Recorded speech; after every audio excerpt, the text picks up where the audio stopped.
What's going on, world? It's your boy at Big Game James, and this is Big Games BS, part of Den Media Group, brought to you by thehumidor.com. Thehumidor.com is the go-to place for all cigar needs, lighters, cutters, humidipacks, humidifiers, cigars.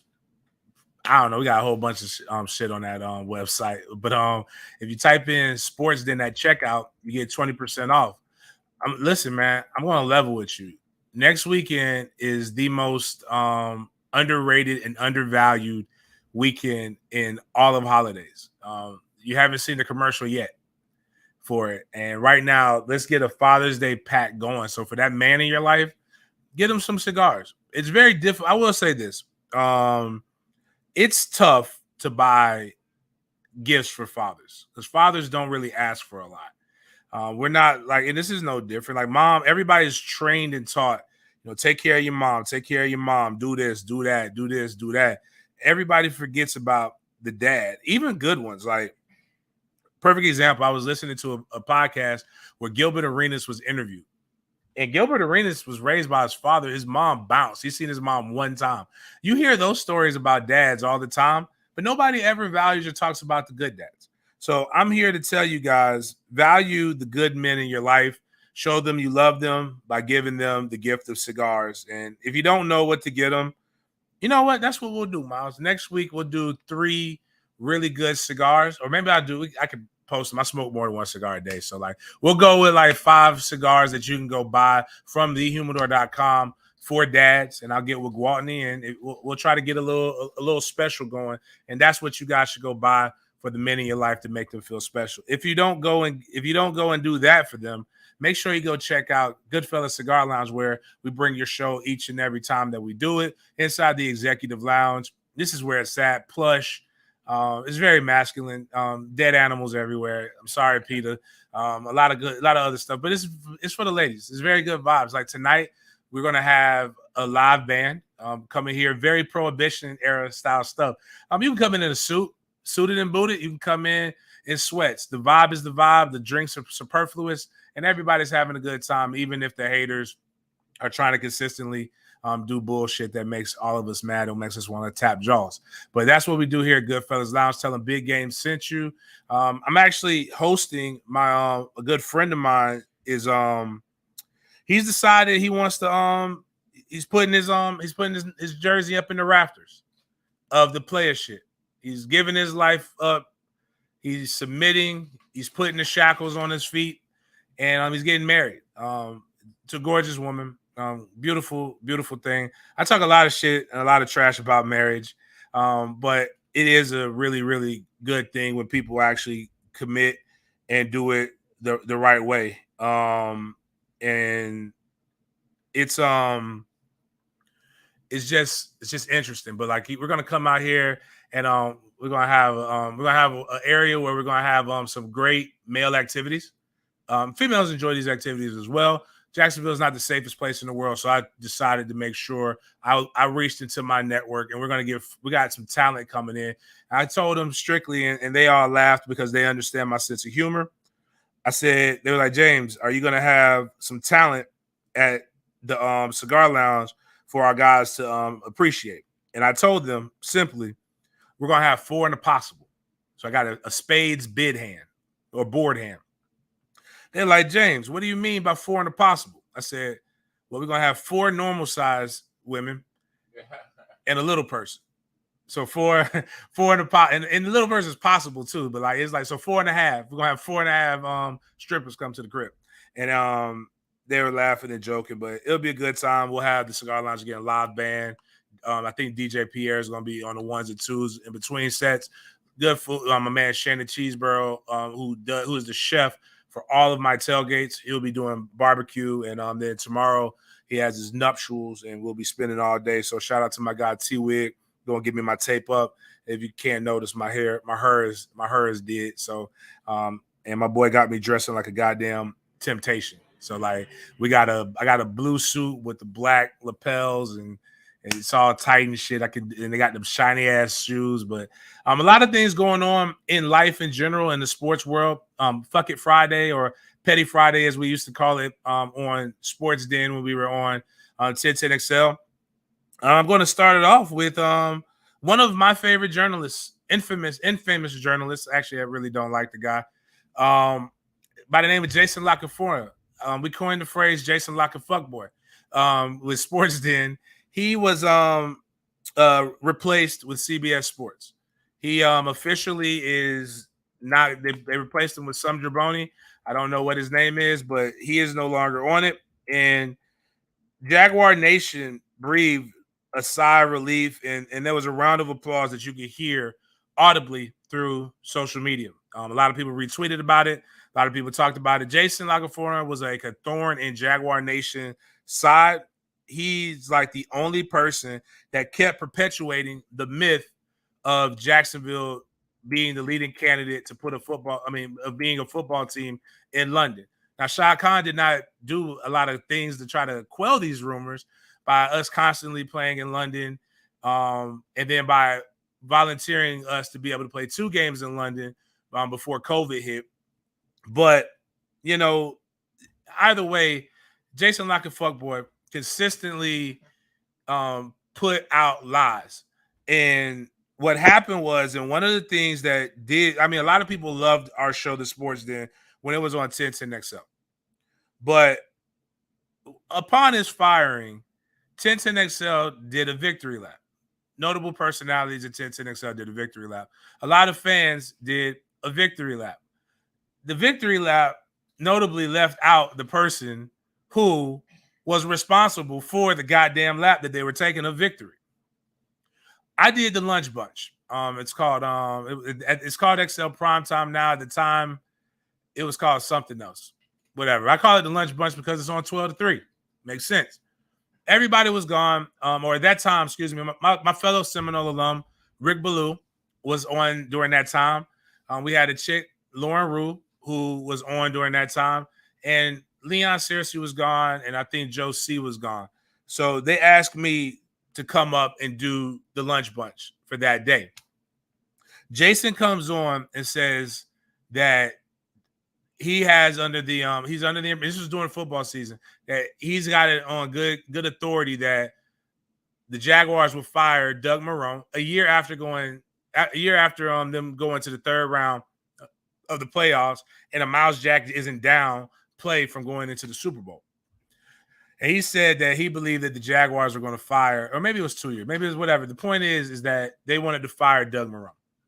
And his thought, and this was what he said, and I've retweeted the audio of it, and it was, I quote, "I've heard from sources inside the building that say that Tom Coughlin wants to coach again."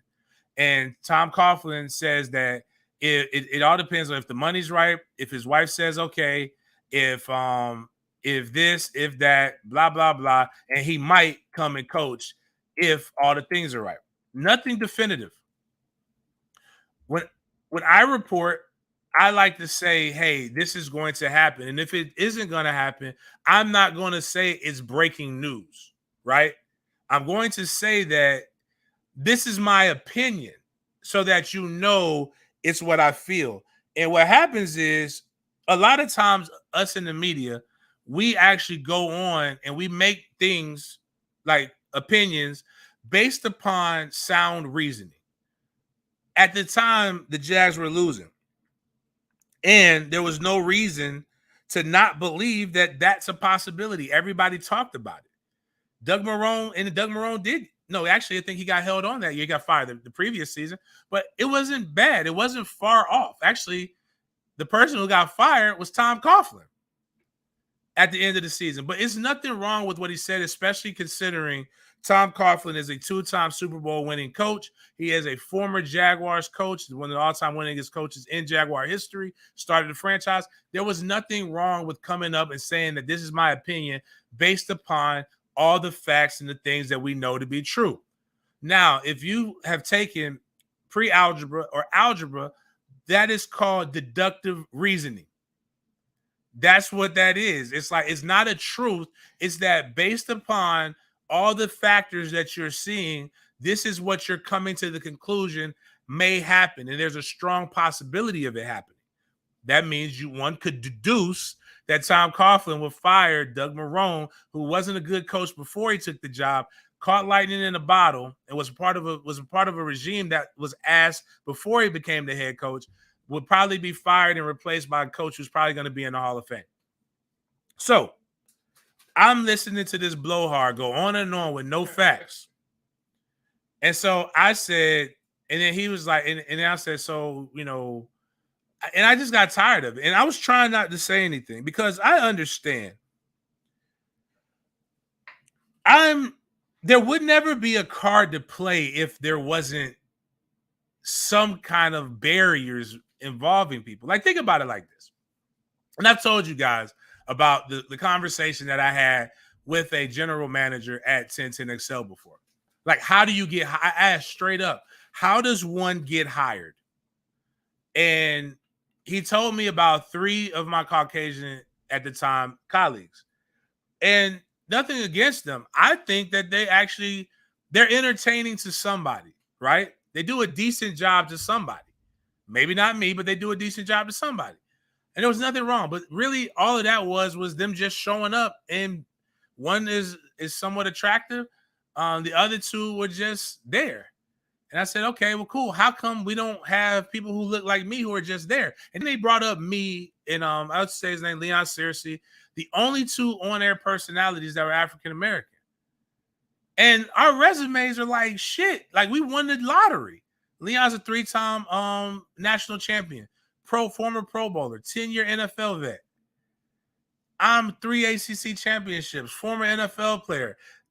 These different things, like our resume from a professional and playing perspective, there's nobody else in the fucking building who matches that. And that's the only black people you have hired. Like, that's a hell of a precedent. Now you have 2 producers, and actually one of the producers, RJ's in Houston. Now, he was good, so you didn't replace that. The other producer, his brother played in the NFL. And he's extremely connected. He can get you any interview that you want, which I think are dope. And that's ET. ET's dope. Great energy. But what I'm saying is like, it's very difficult whether you want to believe it or not. Just what it sounds like is like you got to be a mutant to be hired at 1010XL if you're black. So I didn't want to be fired either. Fired from a job that I didn't get. Actually, I didn't get paid. I paid myself. We owned our show. Actually, I didn't work for 1010. I rented time. And even that got booted, but whatever.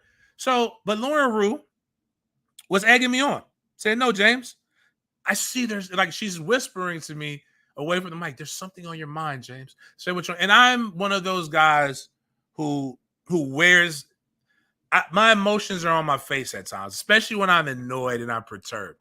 Because Jason Lockett Fuckboy is one of those guys that should not be in his position that he's in. He had a spark when he started, but now he's just garbage. The quote Jay-Z, again, there's a Jay-Z bar for everything in life. So I said, based upon what you're not telling us anything. You're telling us a bunch of opinions. So what you're saying is, he's like, well, what do you mean? I'm telling you what I said, what you're doing is you're using deductive reasoning. And boy, you would have thought I said that his mama's ugly and cross-eyed. That motherfucker got so mad. And then I had to go because I don't think he knew what deductive reasoning is because he's a little older than me. I'm a little younger, so I explained what deductive reasoning was, and that got him even madder. And then he did something that literally has only been done to me one time in my life. Never by a man. Her name, from Jacksonville, gorgeous, great teeth, Kendra Brown. She's the only person in the world who has done this to me. That motherfucker said, lose my number, and hung up on us in the middle of an interview. Now I threw the alley, right? So I gave a really good alley, and then Baloo did the oop. Baloo came over the top and said, I think you're lying. I think you make a lot of stuff up.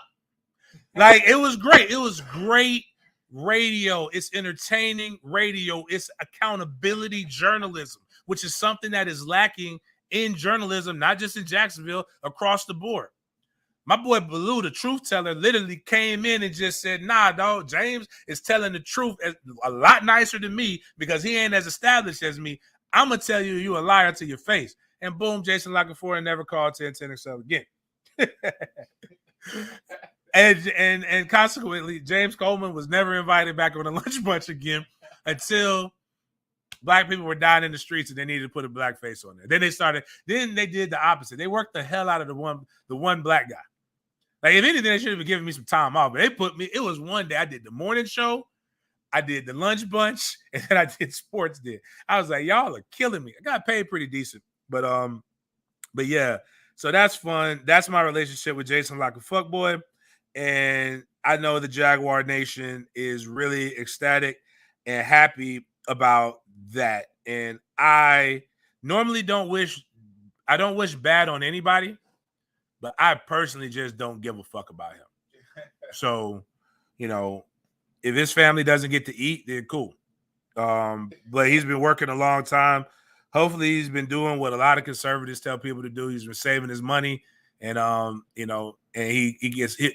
And then at a certain point, like a lot of guys, when you have followers and you have a following, you should be able to go and do this on your own. And that's just what I tell people. That's why I don't care. I don't work for 1010 anymore. I don't really have as big of, I don't have the consistent audience that I had when I come in, but I love you guys. And eventually this is going to take off and it's going to blow up. And like I said, because again, the truth shall set you free. And I really don't care if only 5 people rock with me as long as the check is the same. Like, I joke with people all the time. People ask me if I'm going to ever come back. And I was like, I work 2 to 3 days a week. And I do a lot more editing, a lot more chopping up stuff. And I have the freedom to run Fifth Quarter Media now, NIL company, and some other things that are just as profitable. Why would I go sit inside the studio and be inside the studio for 2 to 3 hours, taking commercial breaks and getting an email every day for something that I said? That was truth. Or at least my truth, the truth according to me. So there's that. Other things going on. Again, like I said, very interesting.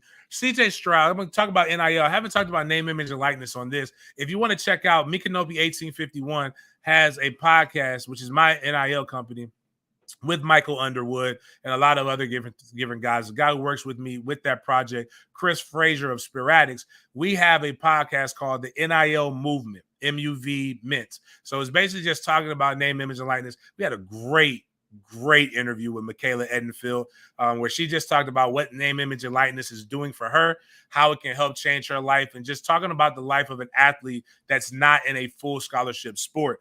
Everybody's getting entranced by the football players, and there are some really, really big deals, and that nobody's really truly dissecting, but they're good. It's good for the sport, but nobody's talking about the other people that it can impact, the non-scholarship, again, the quote-unquote non-revenue producing sports, which for softball at FSU happens to be a really, really big deal. And Michaela Edenfield is one of the best. I believe right now she's a top 10 freshman of the year candidate, freshman of the year candidate. I believe she'll end up winning it when it's all said and done, because she came out hot, told about her story from Sneeds growing up. Go check out that podcast and Spiratics to go see and buy a shirt for Girls Against Bullying. I'm going to say the gift of gab. Give the gift of gab.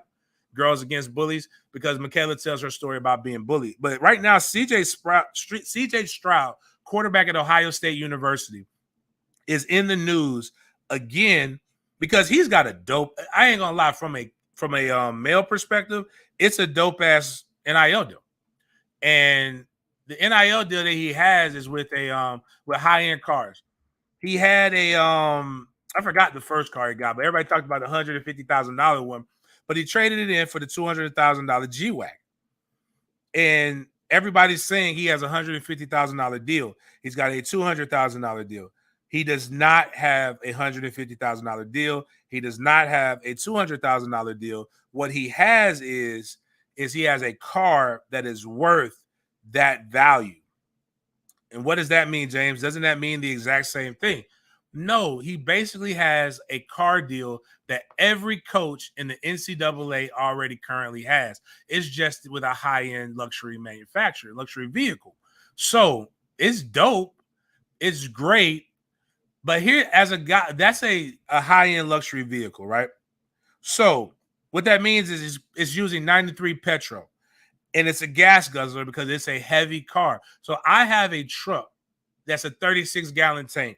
So when people argue about gas prices, I tell people I really pay attention. For the last 7 years, I've been paying attention to gas prices like nobody's business, because I got to fill that bitch up. I am used to paying basically, I got a whole, I have a whole nother car note that I pay in gas. It stinks definitely right now, but you know what I'm not going to do? I'm not going to walk. So I just balance it and I pay it. But if I could do it all over again, and I'm lucky that my truck is paid off. So I don't have to now I'm not paying 2 car payments. I just have one. But 93 petrol is a lot more than 87. And now he'll probably get the oil change and he doesn't have to worry about oil change because he gets to turn in his car every 45 days. But let's think about what the lease is on those kind of vehicles. And the quarterback down in Miami, he's got a BMW deal. So but again, just think about what these cars are worth. Anywhere from $1,000 to $2,000 a month. And that's probably on a conservative estimate, right? Fuck all that. Give me the car. Give me the cash. Yeah. I'd rather have a $2,000 deal to promote and take pictures with that car, and then have that and drive it around. Because where are you staying in college? You're staying in college dorms where, and most colleges aren't in extremely nice areas. The college life is decent, but you're around the corner from the hood. I remember having teammates who used to get the $2,000 to $5,000 rims put on their car, getting their cars put on blocks, cars getting stolen. I don't want that risk, man. I'm straight on that, bro. Give me an old school, give me and then how often are you going to be able to just drive around and stunt like you want to? College athletes spend an incredible amount of time at the stadiums, which is why they're investing so much in the locker rooms, in the football only facilities, because this is where they spend the majority of their time training, eating, rehabbing, doing school, all of those different things. All it is stunting for the gram. And you know what you could do to stunt for the gram? You could just go to the dealership once a week and just take a picture in front of the same goddamn car. And it's a dealer's car more than likely. Every car dealership has a dealer's car. A lot of times their kids, the person who owns the car dealership, they do that. So this is just an exchange. And they get a little bit of usage out of the car. And at worst, they can sell it as a lease. And basically that's really all it is. It's a high-end lease. So he can't trade it in. He does not own the car. Excuse me, not just trade it in, excuse me. He cannot sell it. So if he owned it, it's a sellable thing, but he doesn't own it. And it's cool. But one thing that a lawyer brought to my attention, and this was crazy, and I never thought about it like this. He gets in a wreck like college students. Let's say he does what who's the wide receiver for the Las Vegas Raiders who just lost his career, unfortunately. Right. Yeah, Henry Ruggs, and he floors it. Great kid I know here from Gainesville, the place for you of Anthony Richardson. He got in trouble for flooring a car. I think it was like a 120 or something like that. And people were like, why would you do that? Well, why would they put 120 miles per hour on a goddamn car?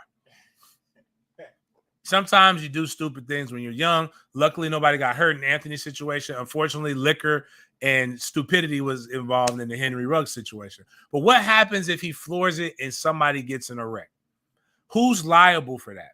He doesn't own the car, but he was the driver, the insurance company, and the auto dealership, because they gave the car to somebody of that age knowing what can happen. And again, it's not like the rappers and other people who own these. They actually own these vehicles.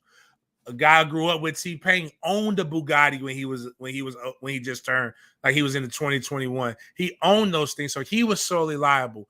Right now, everybody associated with that, the NIL company that orchestrated the deal, the university, everybody becomes liable for this kind of deal. That's why those are dangerous, and you're attracting attention.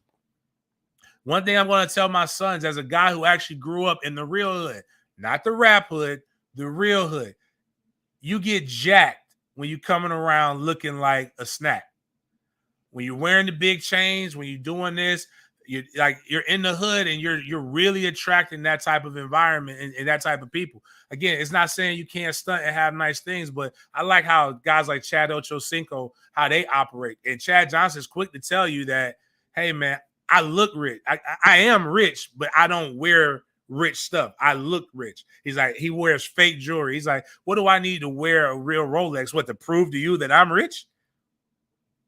And that's coming from a guy who wears high-end shoes. But I get my high-end shoes for retail. And I go to the hood twice a year. And you know what I'm not wearing? High-end shoes. I'm wearing work clothes when I go to yeah. So you can try to jack me, baby. Them Adidas is 7 years old and worn. You ain't even got to pull the gun out, dog. All you gotta do is ask me and I'll give you them because I go get another pair from the outlet in a heartbeat. So, but I still congratulating for that. I still think it's dope, cool, more power to you. All I'm saying is when I advise guys, I ask what's more important to you, the bread or the prestige? Studying for the gram and for the girls, or actually having something to where you're building legitimate wealth. And that's not saying that a lot of his other deals are cash. It's dope, but I'd rather have the 2K and because it's gonna cost him damn near 2,000 in gas if you're really driving, if you're doing stuff, and the insurance has got to be out the ass on that, man. It's got to be like stupid type crazy for that insurance. So, but congratulations to that, man. The biggest part, the next big thing is this. And again, it's all about legacy and the bag. And what's more, shoot, if you follow golf, and I follow one individual person. And this is what made it like exciting and sexy, is because Eldrick Woods turned down $1 billion. How rich do you need to be to turn down goddamn $1 million, bro? But there's a new golf tour. Because this tour is not league. So everybody knows about the PGA Tour, right?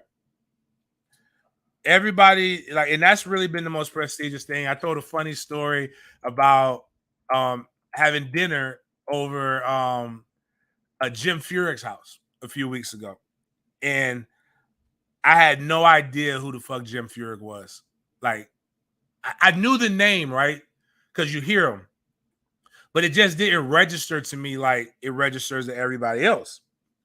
And his son plays on the lacrosse team that I coach. And there was like this big riff that if like the PGA Tour was threatening members that if they left to go play in this league, then they were going to be suspended from their tour card would be suspended. And what was sent to me was that PGA Tour players are leaving for LIV, or it's like LIV, and I'm like, that LIV is like it's a club. So I'm like, why would the PGA Tour? One, what are they doing at LIV? Because some of them are a little old, like that's not their crowd, right? And then I'm like, why would they suspend them for going to a club? And then somebody explained to me that's the new Saudi Arabian league, and they throwing out money. And a lot of the top names in golf have left. Brian DeChambeau, who I found out about because he's wild. He's got a really powerful swing. Phil Mickelson just left. I know that name. I've watched him before. They offered Tiger Woods $1 billion to come on board, and Dustin Johnson's left. They offered Tiger $1 billion, and he turned it down. And he hosts 2 events with the PGA Tour. That's why he turned it down. But and right now, also in the news, is Tiger Woods literally just officially became a billionaire. And he's only the third athlete. I believe it's Tiger, LeBron, Michael Jordan are the 3 athletes who are billionaires. But Tiger's legacy is cemented, right? Yeah. I'm going for the Billy, baby. And I'm going to hang out in Saudi Arabia a little bit and just go play golf, especially considering what he's came from. But I do know that Tiger's trying to reestablish his stuff. He's doing some family stuff. And I guess at a certain point, how much money is enough money? But I've never been a billionaire. I'm looking at it from a standpoint that you can go take this money and now you can go parlay it into something else that hasn't fully happened outside of Michael Jordan in sports. So no, Michael Jordan is the first, not the first athlete, but he's the only athlete, but to own one of the majors. Charlotte Hornets. He owns the Charlotte Hornets. But like, imagine Tiger Woods having $1 billion. I think I want to say the Raiders are his favorite NFL franchise, and he's not gonna get. You won't be able to get the Raiders. But that kind of parlays me into my next move. Is the Denver Broncos literally just sold?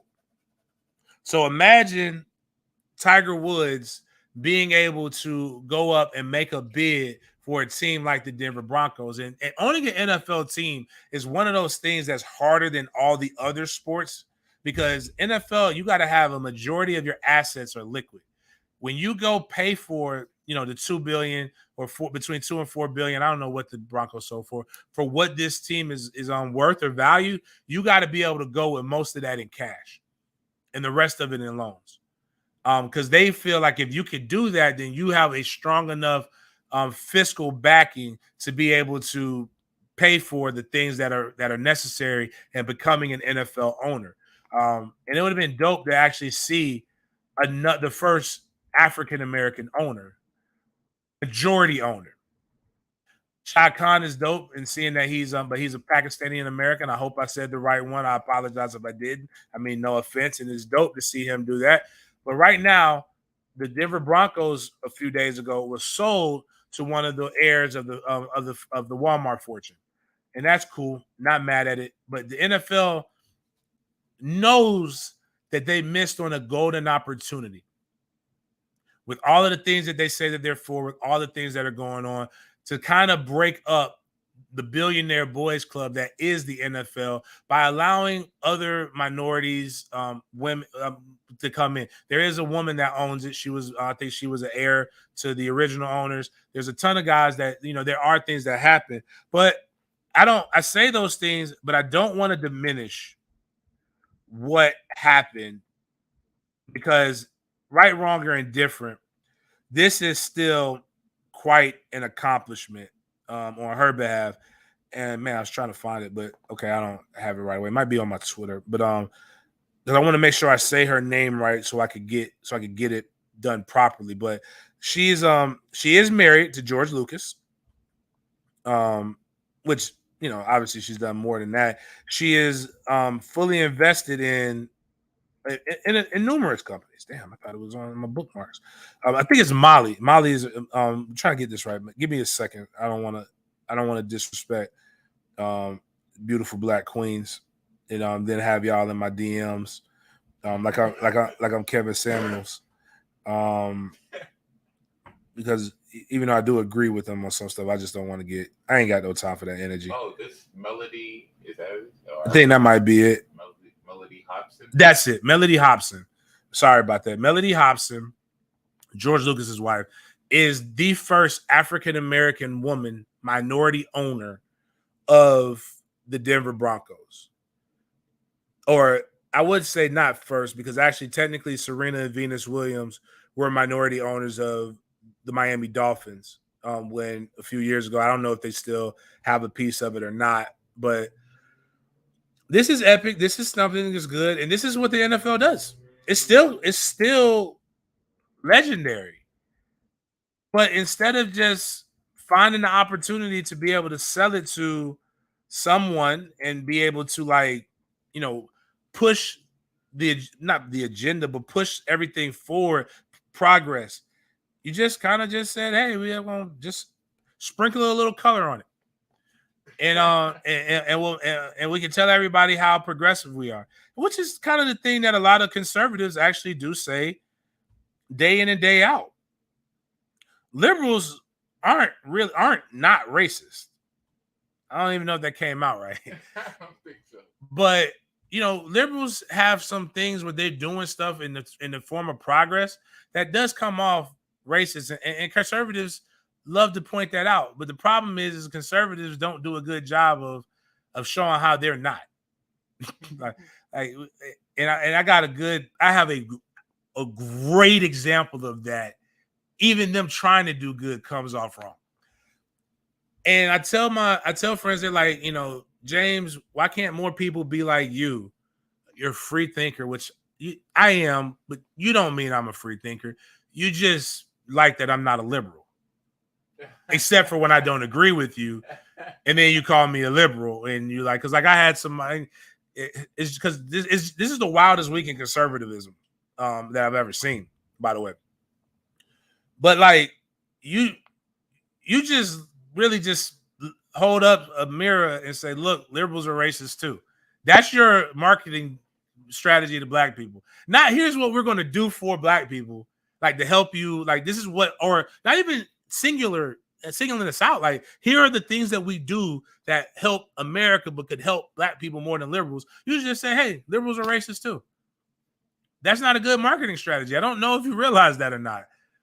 Because like you don't even put like even the dope ones like Condoleezza Rice or Colin Powell, like y'all called them rhinos. My best bro, like I've talked about him. Next week I'm emceeing his inauguration. He and another Republican, I'm a Lebanese American. His last name is Salem or Salim. I don't know how to say it. Forgive me. I'll learn it before Thursday before I have to pronounce this shit. They got a picture of them where they again made my boy who is already dark. They made him darker than what he is, which is terrible. These are Republicans doing this to a Republican, mind you. And they put the other guy who's a Republican, and they called him rhinos, which means Republican in name only. And you know what they had in the background playing music, playing? The Lion King. Oh. Like, I'm sorry, that's not going to attract a lot of people. I don't know if you... Whoever thought it was funny to do that, like, bro, you turning it. It's like I used to tell one of my aggressive homeboys when we would have parties, like house parties, and he over here trying to strong arm women. I was like, bro, you scaring the bitches away. Like y'all are scaring, like you're scaring people away. But here's another example, getting away from sports for a second before people bash me. But this is a real thing, and I'll make sure I texted Miles to you, Miles, if you choose to like make this the soundbite that we put up. Next week is a holiday that a lot of people, because we don't teach history properly in America, is Juneteenth. And now it's a federal holiday where everybody gets off. Woke black people are mad as hell because why everybody got to get off. But bitch, we get off for Memorial. We get off for every holiday. Like just if people want to have barbecues, and any excuse to barbecue is really a good thing. Like, fine. Feel free. White people celebrate our freedom. Juneteenth is when black people were free, officially in the United States. The last ones were in Texas. They did not know they were free until like June 19th. And it was like, it was well past the Civil War. But the problem is we teach the Civil War like it was like my two sons got in a fight and then daddy came and broke it up and everybody was peaceful. They don't talk about why, and then they talk about states' rights, but they never talk about states' rights to own what? We just want to forget. Like, why do y'all keep reminding us about bitch? Because I don't know why I'm over here. I wouldn't be over here if you don't, and I can't, and you don't invite me to the family reunion. Like, I know I have Irish in my blood, but the Irish family never invited me. I want to eat some fucking Irish food, but I don't know what Irish people eat. And I wear the hoochie daddy shorts. If I had kilts and they taught me why I wear a kilt, I think that's Irish. Or is that Scottish? See, again, I don't know. I don't know my history. Y'all robbed me of that. Remember? They didn't teach you that in school. But Juneteenth is a good thing. Everybody has been celebrated in black cultures. It was May 20th here in the state of Florida when all the blacks were freed here. Again, the Emancipation Proclamation only freed slaves in certain areas. Like the war wasn't over. So it's not when we were free. But there's a celebration for Juneteenth. There are, in Jacksonville, they have black Republican clubs. Again, so people know I've never hidden this fact. I am a registered Republican. There is a Joseph E. Lee black Republican club here in Jacksonville. And Joseph E. Lee, if you don't know who that was, I believe he's if I ever ran for governor and got it, I would not be the first black governor of the state of Florida. A lot of people don't know this. The only black governor was Republican, from what I understand. This was a long time ago, right after everybody was free and shit, and black people had like 2 years of freedom before antebellum happened, and white people were like, we got to restore order. It's getting out of control. These people are actually equal to us. We don't like it. But there is a coalition of black Republican Americans that is having a Juneteenth celebration. Now, in Juneteenth, there is a lot of things that people go and they celebrate by eating traditional African American dishes. And one of my partners said, I'll go to a Juneteenth celebration. The only way I won't go is if they selling fish and grits. If that's how you celebrating us. One of the most Negro-ish staples that you could get. Like, I like watermelon. Give me some watermelon fried chicken. But like they're doing so they're doing a Freedom Republican year. 1865 is when that happened, by the way. And it's not even in the hood. And this is the crazy part. It's like we're called to. You need more me's out in the front and less Carlton Banks. I can talk to anybody, but y'all always put the guys with no good edges, no good hairlines, that look like they rebuked and revoked all of their cultural stuff, because black people are the only motherfuckers that y'all just say, why can't we all just be Americans? When you go, you say that shit while you're eating Chinese food. You say that shit at Carrabba's, like while you're eating Italian food. But for some reason, you steal all of our shit anyway. Country music came from out of blues. Rock and roll was invented by black people. Everything that you hold dear, you got from a colored person. But yet it's the cool shit. It's the seasonings. Why do you want to get rid of seasoning so bad? But again, I digress. Not all. Again, the people who get upset are the ones whose toes I'm purposely stepping on. If you ain't like that, then you don't need to get upset. But they're not going to the hood and bringing this. They're going to the safest place. They're going to Redneckville and having this. And they know, again, it's almost like a freedom pass. Like sometimes if I just hold up my GOP card, I might feel like you're less likely to like think I'm bad or something like that. I don't. I'm unapologetically who I am. I think it's presidential. I like 4-5. 4-5 freed me. I said that yesterday in a room full of black people. President Trump freed me to be who I am. Ain't shit none of y'all can tell me, because that motherfucker said whatever was on his mind, and y'all cheered that shit, including grabbing women by the pussy. I am not that free where I'm going to go grab a woman by the pussy, but I've probably said some shit that's borderline close to all that. But if you want to go, it's from 10 to 1 p.m. The Republican Minority Outreach Center, which nobody even knew existed. It's off of Normandy Boulevard on the west side of Jax. Vendors, music, free fish and grits. I don't eat fish, so I won't be there. That's a whole, that shit's wild, just in general to me. And continuing on the theme, and it's going to really go into back where we get into sports. But if you haven't watched, like a couple years ago, June 6th happened, which I believe will be interesting in how it's taught with the Great Replacement theory and people not being afraid to teach American history, right, wrong, or indifferent. We had some really, really mad people, mad Americans that stormed the Capitol. A couple people died. They threatened to lynch the vice president. They did a lot of things that when I learned the history is called treason. And treason is punishable by death. But nobody's died. Very few people have been arrested. But what I did learn, and I actually had a good friend of mine, and people are like, you're speaking cryptic. This isn't. No, I posted this. I quote it because I mean this. I've been deposed before. I've been deposed for kind of a good thing, kind of a bad thing. The deposing is when you sit in front of, you're being sued or you're going to court, and they're basically getting your written version of events. And the attorney your attorney is representing you there to make sure you don't say anything stupid. And then the opposing counsel is on the other side of you to get your version of events. And what they want to do is they're building their case against you based upon your words, or they're building a case against somebody else. And it's basically your written testimony, which they're going to use for or against you in court. It takes hours. It is boring. The opposing counsel is very much so a dick at times.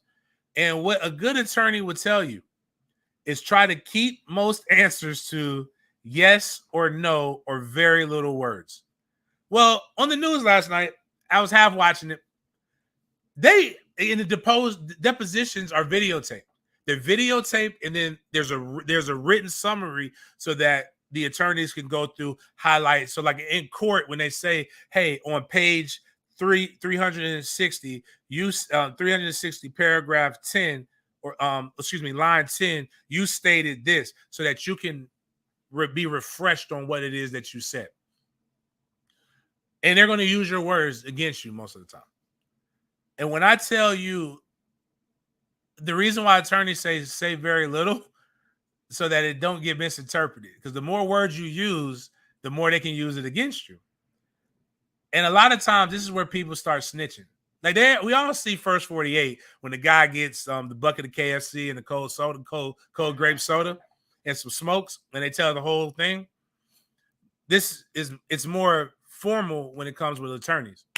Well, all the Congress people who are associated with that, when I tell you, them motherfuckers snitched. Woo, them boys can't hold water. And I said this, and people got mad at me like I was the snitch. I said, no.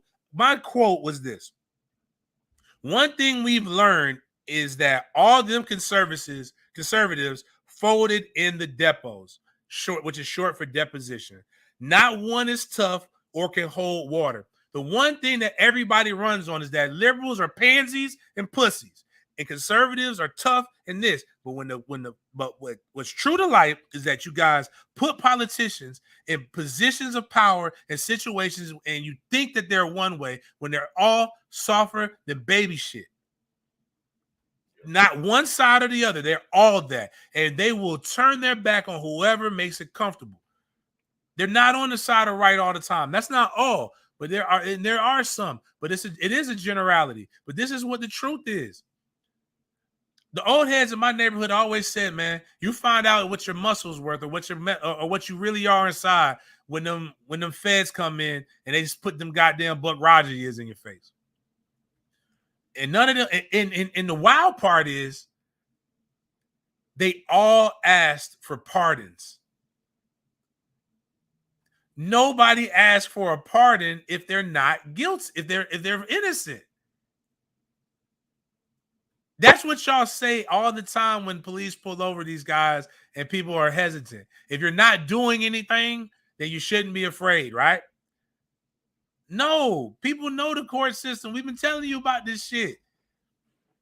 We also tell you snitches get stitches. There's a blue wall of silence for a reason. There's every culture has a code, except for politicians. It wasn't a knock on any of you personally, but it's just it's my opinion on the version of events that happened. And rightfully so, because January 6th was a dark spot on American history, because the reality is we don't have dictatorships. We elect a president every 4 years, and at most they'll be there for 8. So if you don't really like what Biden's doing, then you show up in the next election, and you vote him out. People didn't like what Trump did. He got voted out. And instead of being, hey, you lost. And instead of just taking your L, like what the other side did 4 years ago, you threw the biggest temper tantrum in the world. And then got mad when cops, who you always talk about back the blue, did their job. It's crazy. Like, the hypocrisy on all sides is wild, but one side is a little bit more egregious than the other. And nothing becomes more egregious than taking a political stance that nobody asked you to take and possibly endangering your future career earnings. See, people believe in cancel culture. There's no such thing. Anybody can be fired. Anybody can be replaced.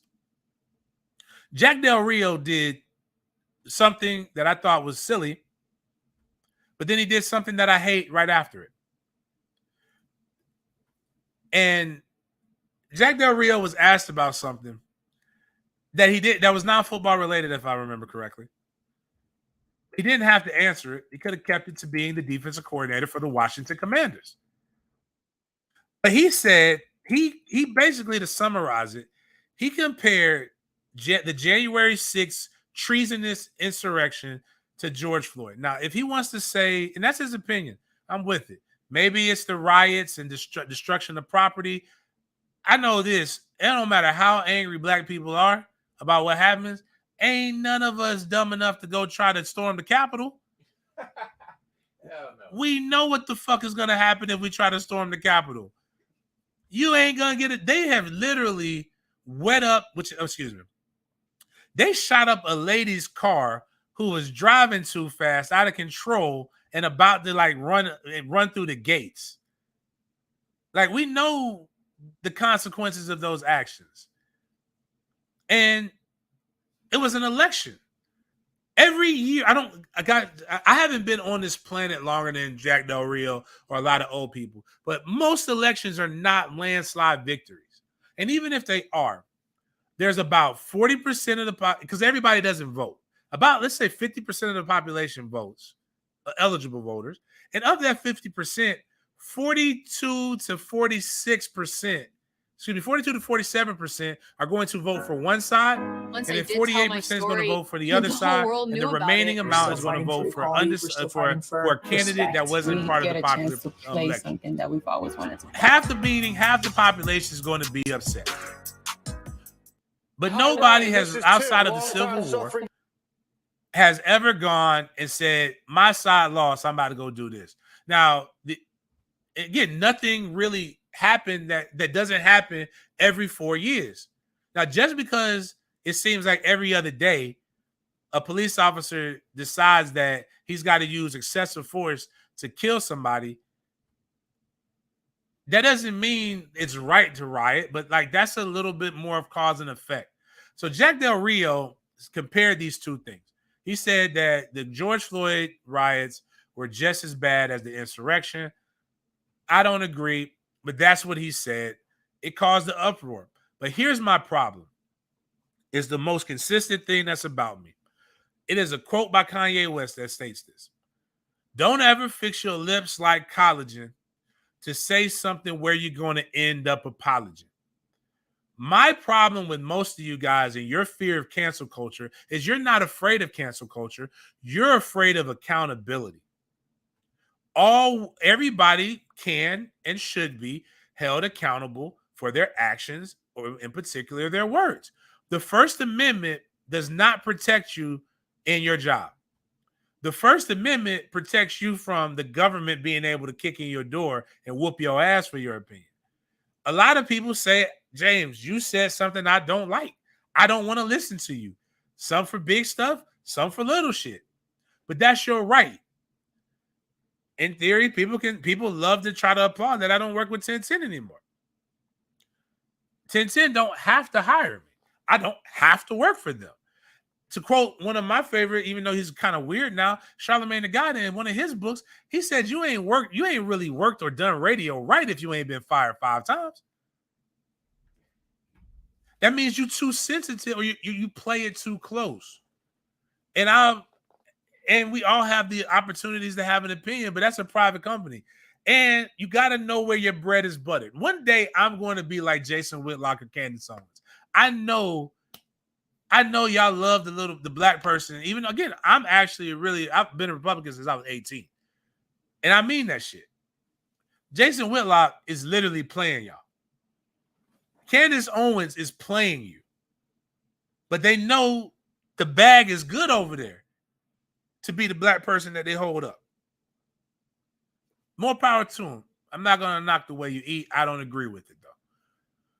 But I do know this, is that when you are making millions based upon a certain demographic, and you need that demographic to be really good at your job, I'm not telling you that you can't have opinions that are contrary to what they say, but I'm telling you, you probably should watch your tone. I don't know if we haven't seen an all-white defense since before segregation. Like, NFL is like, they say 60% African-American, but it's probably 70 on most teams. So, like, you're going to offend those guys when you didn't even have to do it. To be honest with you, you know who I love the most? And people say, keep politics out of sports, but they just, what you mean is you don't want the black people saying anything because coaches use this and talk about it all the time. But I respected Nick Saban more during the quarantine when all the wild shit was happening than anybody else. You know what Nick says? You know what Nick says every election cycle? I'm not paying attention. We got a game that week. I may not even vote. I know Nick's lying, but it feels good. It makes it seem like he's consistent to who he is. So he doesn't have to do a fake apology because he doesn't say stupid shit. And when the stuff happened and his players were upset and they wanted to protest, you know what Nick did? Nick looked at his roster. He looked at the recruiting classes, thumbed through them, next 5 months. Did that. Looked at his bank account, looked at all the facilities and realized I'm winning a lot of championships with a really common denominator. If these guys are upset, goddamn it, I'm gonna make sure my guys. And he walked with a pissed off reverence. You know why he was pissed off? He's pissed off because you guys who believe that athletes are just dumb jocks and shouldn't have an opinion unless they agree with you felt the need to protest so strongly that it's fucking up his bag. He didn't say anything. He just marched in solidarity with his players and went back to doing what it is that he does, not having opinion on shit that's not sports related. And if Jack Del Rio would have done that, he wouldn't be in this pickle. And he wouldn't have had to do this, which this is what I hate. I hate when people say something strongly and you mean it, and then you immediately apologize. And you don't give any real breadth to why you apologize. Like, what changed your mind? What changed your focus? But this is Jack Del Rio's comments. I made comments earlier today in reference to the attack that took place on the United States Capitol on January 6, 2021. Referencing that situation as a dust-up was irresponsible and negligent, and I am sorry. I stand by my comments condemning violence in communities across the country. I say that while also expressing my support as an American citizen for peaceful protests in our country. I have fully supported all peaceful protests in America. I love, respect, and support all my fellow coaches, players, and staff that I work with and respect their views and opinions. You wouldn't have had to say shit if you just would have kept your mouth shut. But I'm okay with you having an opinion. But I'm not okay with you being a coward. You faced some heat and you faced some accountability and you folded, just like them cats in the depositions. My problem isn't with people having a stance. I enjoy it, especially if it's a stance against mine. That's the only way we'll learn and grow together is if we have a difference of opinion and we talk and we discuss things. I have friends who do. My Facebook page, my Twitter page is full of people who have differing opinions on literally everything. I'm not here to change their mind. I'm here to make them think. And if we do come to a common ground, and that's dope. But I don't need you to think like me. That doesn't challenge me. You know what? When everybody thinks alike, you know what that is? That's what socialism, communism, and all these different things are like. When you feel the need for everybody to be the same. I don't see color. I see flavor.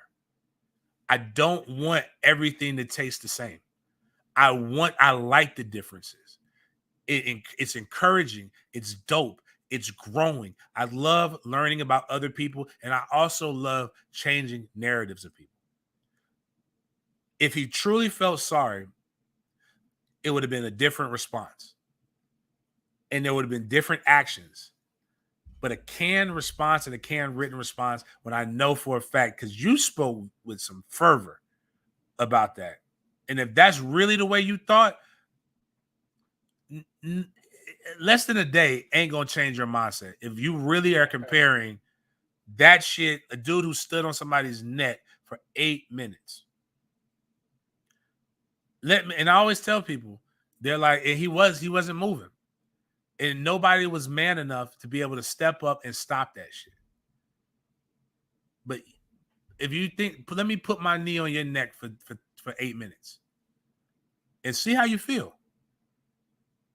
The problem is that's my problem with it. And it's okay that he has that opinion. The reality of the situation, though, is you have that opinion. And that's where it kind of gets wrong and kind of goofy. But Hate O'Clock brought to you by Green Acre Sporting Goods. Green Acre Sporting Goods is the go-to place for all outdoor needs. Bows and arrows, fishing, boating equipment, safes, coolers, and guns. I love guns. Guns are dope.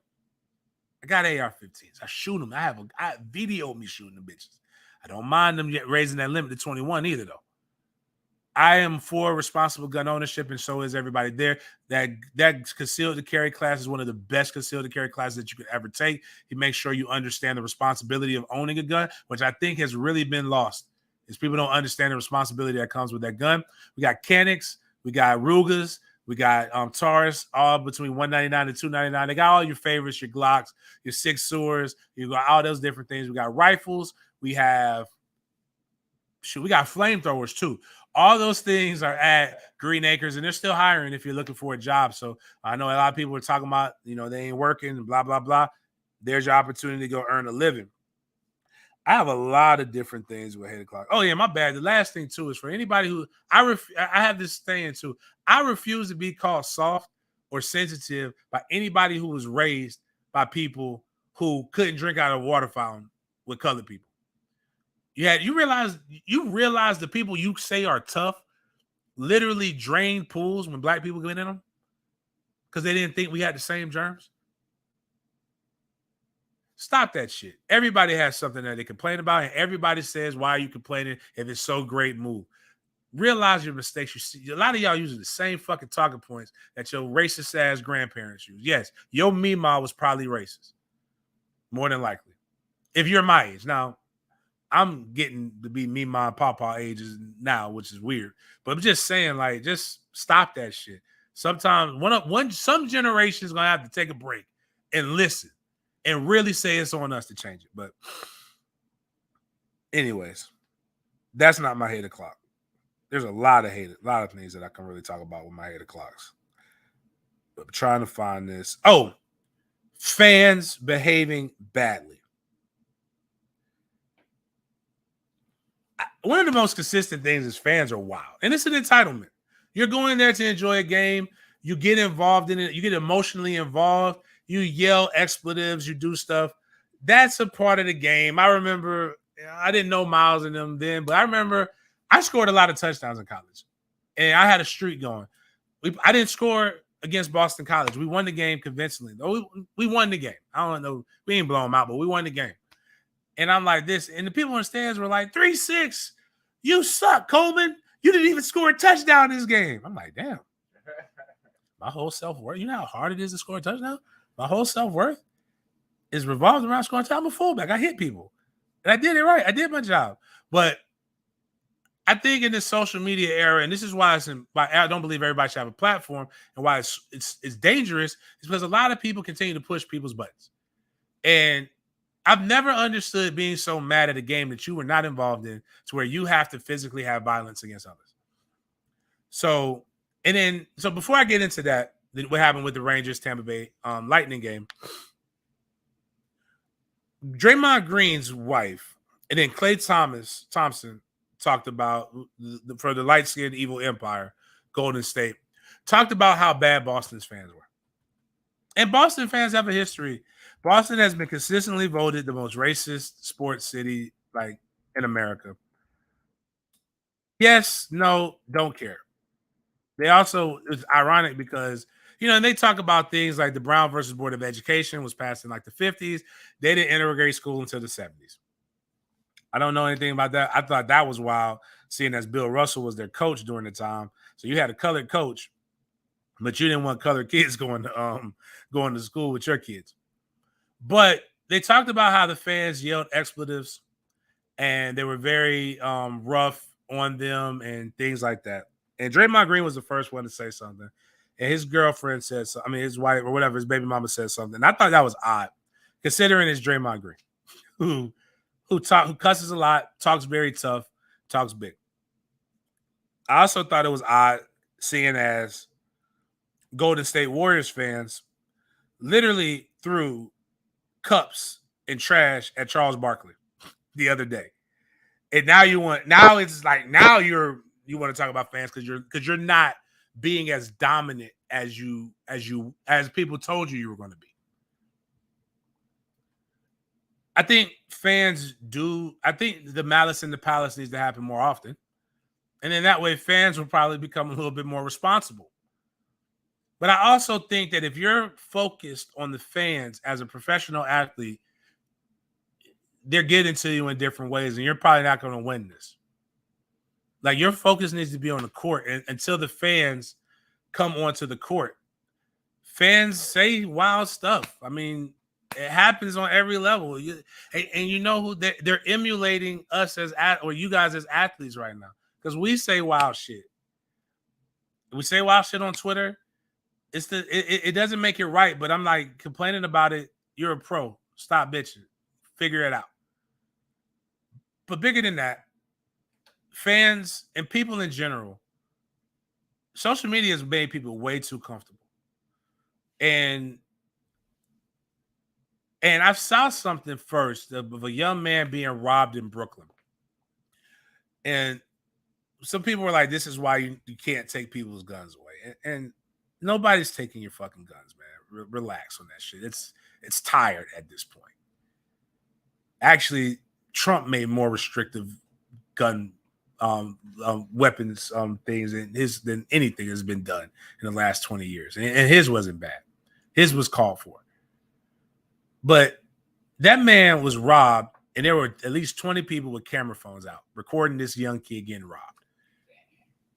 Which I believe, to stop that shit, everybody who was there should be charged with accessory after the fact. Like, somebody could have stepped in and made sure that shit didn't happen. Or it was staged. Either way, I don't believe a gun would have changed anything with that. But after the New York Rangers Tampa Bay Lightning game, which the Tampa Bay Lightning have come back, I believe they're up 3-2 in this series. And I posted this on all of my social medias. A Tampa Bay Lightning fan was walking, and he was behind a New York Rangers fan. And the New York Rangers fan literally turned and cold cocked the Tampa Bay Lightning fan. If you're watching, you got it up yet, Miles? I'm about to post this right now. So I'm just setting this up. And then everybody had their camera phones out. Now, props to most of the New York Rangers fans for attending to that older man who was on the ground out cold. But this guy hit him and he ran off. And then a Rangers fan eventually down the road did try to stop that guy, and he got punched and he got hospitalized as well. Yeah. But I think that it's bullshit that guy was able to do that and get away from people. Yeah, everyone's just walking around. Everybody's watching, and everybody's got their camera phones out. And the guy's name is James Anastasio. He's 29 from Staten Island. He was arrested and charged with 2 counts of assault, 2 counts of disorderly conduct, and 2 counts of harassment. The victim refused medical attention, and that probably means more than likely he's okay. An eyewitness who tried to stop him from fleeing was punched. That's why the second count. The NYPD is saying the victim who was punched in the video. Oh no, he was taken to the hospital. The victim in the video was taken to the hospital, stable condition. The victim who was punched during the attempt to get away is the one who refused. So they switched it. But whatever. The point is that they're saying that the fan was running his mouth that got punched.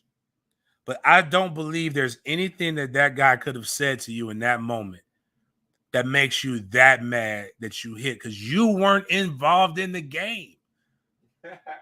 You didn't play. Now, the Lightning and the Rangers the players got in the fight because they were in a physical match against each other. But you're going to go to jail. Yeah.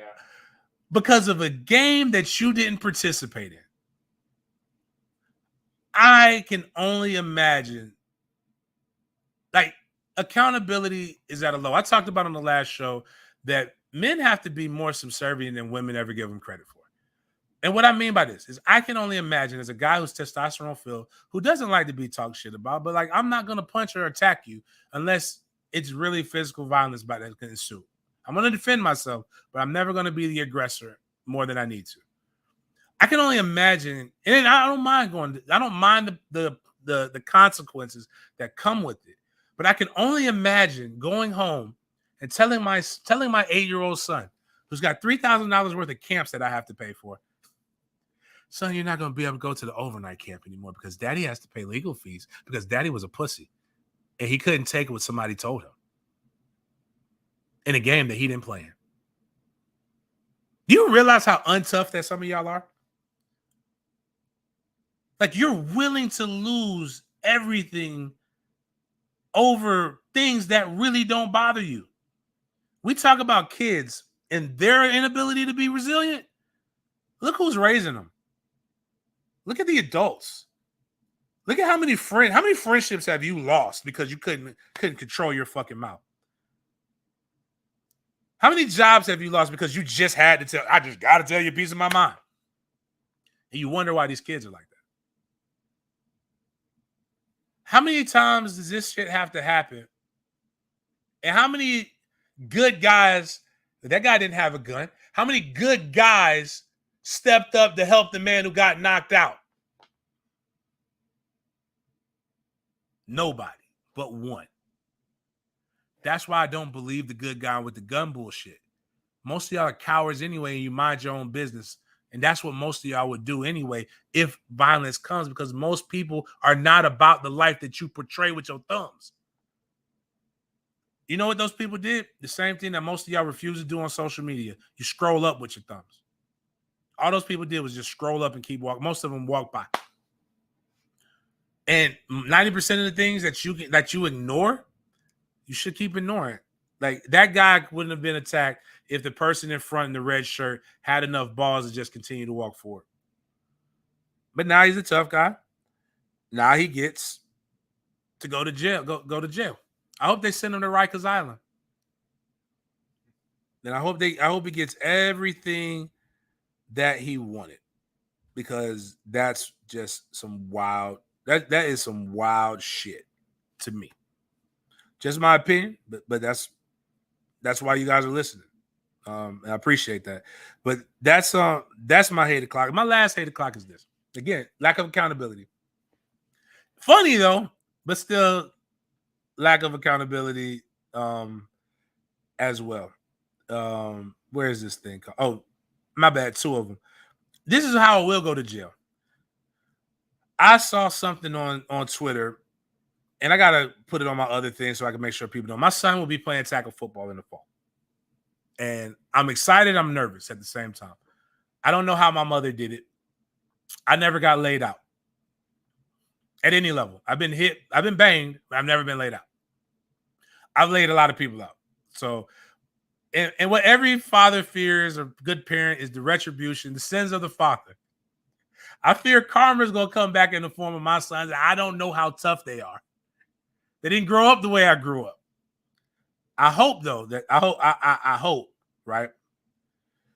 And they're doing a drill, and it's a version of Oklahoma drills where there's 2 levels. There's 3 linemen, and then there's a lineman on the second level. And then there's the running back who's laying on his back. And they've got like 3-foot, 4-foot splits between the linemen. And the kid who's the running back gets absolutely crushed. And there's a bunch of football coaches that have never done anything on a high level that are saying that this is how you get kids tougher. This is why people go to play basketball. Shit like that. And it's on Twitter, Miles, not IG. And I saw that, and I saw a guy explaining it, and I just simply asked him.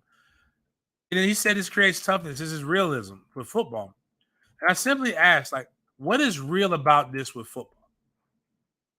When will a running back ever be on his back and have to roll over and get up to go run the ball between 3 linemen that have unreasonable gaps between them that defensive linemen can just continue to shoot? You keep scrolling, Miles. It's right here, right there. But that is unreasonable for them to shoot. Like, and then what happens is you see all 3 offensive linemen get beat.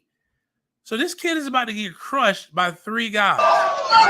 And all these people are cheering. Like, it's up now, right, Miles? Yeah. All right. If this happens to my son, I'm going to tell you what the Jacksonville Times Union is going to read. Oh, hell. Former football player decapitates Pop Warner coach for putting his son in a drill that gets him hurt. This is a drill that doesn't make kids tough. This is a kid that scares people away from the game because these adults who are bullies put them in a situation that wasn't right. There's no learning that can come from this. The defensive line didn't learn anything. The offensive line didn't learn anything. And the kid didn't, because the offensive line didn't block anybody. And the defensive lineman, got a free shot on the kid. And there's no situation where a kid will be laying on his back, have to roll up, get up, and run. Now, this same drill I would have no problem with if the offensive linemen were closer. Maybe had 2 feet splits. Most of the high schools now are doing 1 foot splits. Like, I would understand that. There's blocking schemes and techniques that are learned. And if the running back were upright, but this kid can't even get up quick enough to be able to see what's about to come to him. It's all fun and games until you got to do that shit. And if you did that shit, you got abused as a child. I'm just letting you know, man. It's not cool. I'll whoop your ass if you do that to my son. I think the league I'm putting my son in would not do this drill. I think they're responsible. We had conversations. I talked to him and watched that shit. And I don't even think my son would have a problem. My son keeps kicking ass in camps. Like, I'm getting tired of it. I'm waiting for him to get challenged. That's why we're playing tackle, because flag wasn't enough of a challenge. But anyways, that's that one. But my actual hated clock that I was going to say about it is, again, lack of accountability is a problem in our culture. It's not cancel culture. It's lack of accountability, and it's a legal system that does aid in this. And where I'm getting this from is I'm trying to find the article I sent it to Miles. There's a Geico according to New reports, Geico is ordered to pay $5.2 million to a woman who claims she caught an STD during sex in a car. Now, I've heard of wild stuff that people can claim damages for, but you get a car report, you get in a wreck. But it's like a Missouri woman who claims she caught a sexually transmitted disease when she had sex with her boyfriend in his vehicle, has been awarded $5.2 million settlement from her now ex-partner's car insurance company. The State Court of Appeals on Tuesday affirmed that the multi-million-dollar payout against Geico that had been entered through arbitration after the company claimed errors were made in the Jackson County clerk. Geico has decided to contest the decision in federal court, arguing the claim is not covered under the policy. Who knew blowing backs out in a car could get you in this situation? Now, the STD part has nothing to do with Geico, has nothing to do with operating a vehicle. Technically, having sex in the car is illegal is a blue law in most states.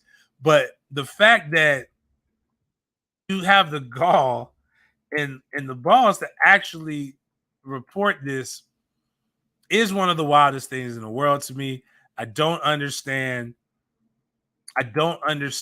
where we're coming to as a world. I'm assuming that this person is of a certain demographic, and it was the little pink lizard that gave you the STD, not the little green lizard. And I don't know, and this is where I come with opinions on, this is why I tell people this, man, especially civil lawsuits, and this is why Deshaun Watson hasn't been sued. Civil lawsuits are not, in the winning of one does not mean you're guilty or innocent. What a civil suit means is that somebody found some kind of negligence in it, and they are awarding you for your hurt or whatever. But is Geico guilty for this girl getting an STD more than her boyfriend, or more than the decision that she chose to have sexual intercourse? I should be able to sue Progressive and all these other insurance companies that I've had, that my girlfriends have had for the bad breakup and the pain and turmoil that I had to go through for them being stupid, or for me to be able to get to have sex with them in a car. If this is the case, if this is the route we're going, it's the greatest country in the world. But damn, I'd be damned if we don't have some shit that just don't make sense, man. There's some wild shit that we have to encounter, that we go through. But on that note, man, I appreciate you guys hanging out with me on this Friday. Hopefully you share it. You have until Monday or to the next show to get the streams on YouTube up to 1,000. Twitter to get to 1,000. If you go to @sportsden_live, you have the Facebook. If that gets to 1,000, we'll give $100. Actually, if the YouTube gets to 1,000, I said 200. So we'll give $200 for the YouTube. If we get to 2,000 subscribers, the minute we get to 2,000 subscribers, we'll give $200 randomly to a subscriber. We'll also give, if we get to 3,000, we'll give $300 randomly to a subscriber. Go check out thehumidor.com. Type in sports in at checkout. Make sure you get those Father's Day gifts. Make sure you come. Good, fellas. Should be a good time this weekend. Go to Green Acres Sporting Goods for all your 2A and outdoor needs. Appreciate you guys. We're going to continue to do this, man. Love the opinion, love the feedback, both positive and negative. It's at the end of the day, you're watching. So I appreciate you. You could have been anywhere in the world, but you're here with me. And yes, that's a Jay-Z bar. Y'all have a good one.